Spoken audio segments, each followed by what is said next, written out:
Hey everyone, Ariel Adams here with aBlogtoWatch.com. Please subscribe to our videos on YouTube and like this video if you find it useful. Quick review of these two watches from a new watch brand that's just called CCCP, which is the Russian version of USSR.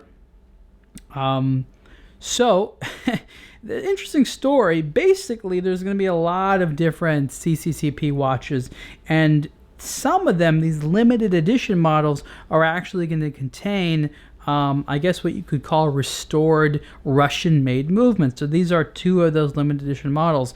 And they have a classic look, which is based upon actual, vintage Russian watches. But these are new watches. But then there's going to be more modern watches in the collection, like this one right here, actually, which is a dive-style watch, but I believe it has a Japanese automatic movement there. So again, it's also mechanical, but it's got a Japanese movement and not a Russian one. Actually, I like this one a lot. We'll probably do a review on it. Anyhow, so let's get to these two ones, because these are the most Russian of the Russian watches. So what are the movements they have in there? Let's take a look. They have this red crystal there over the movement, which I think is funny, and for obvious reason, the color red. So the movements are from a company called Slava, which was, I believe, in a couple cities, Moscow being among them, and so it has a Slava movement. Now the problem is that the Slava watch factory, the story goes, as I understand it, closed down and just kind of sat there to rot. Literally, it just kind of it just degraded. And there was someone that owned the rights to this stuff. So the guy that owned the rights, I don't even know if I'm allowed to talk about him, but he sold these movements. He had them, and he actually makes watches right now himself, but that's a different story. So we sold these movements, and they were in pretty poor condition. So what the company that made these had to do is literally go over them one by one, restore them, fix parts where necessary. A lot of them were rusted. And if you look at the movements now, they look pretty good. They're not rusted at all. Now, there are some collectors out there who are very into these Russian movements and these Russian watches.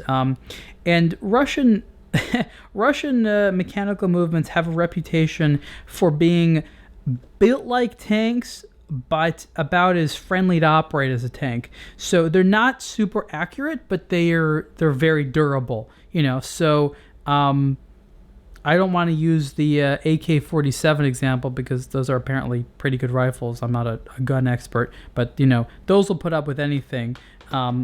But these guys right here, I don't know how accurate they are, but they're supposed to be, quite durable. So I've actually had people in other instances, take some of these movements and just like throw them on the ground and stuff like that. And apparently they still work, which is that's a big deal. That's kind of cool. So I'm not telling you that if you get one of these, you should do everything to destroy it, but I'm just saying that they have a reputation for durability. So let's look at these two models, and again, these are classic versions that are based on these sort of historic Russian timepieces, with these movements.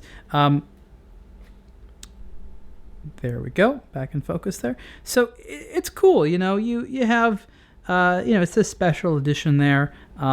This one actually has some Russian. This one's the Sputnik. I'm actually not sure the name of this model, but this version here is the Sputnik. It may say over automatic. It says something there in Cyrillic. My Cyrillic is not as good today as it was, I don't know, maybe yesterday. I could actually read a little bit of Cyrillic. I think that might actually say Sputnik. C is an S.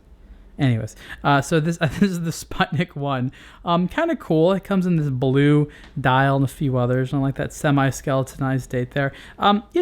They're cool. They're kind of cool watches. If you have no interest in sort of Russian timepieces, then these may not necessarily be the watches for you. But if you do find the sort of Soviet history interesting, especially Soviet watches, these are kind of cool. They're not too expensive, and there's definitely something to be said about them. Let's see how this blue one looks on the wrist.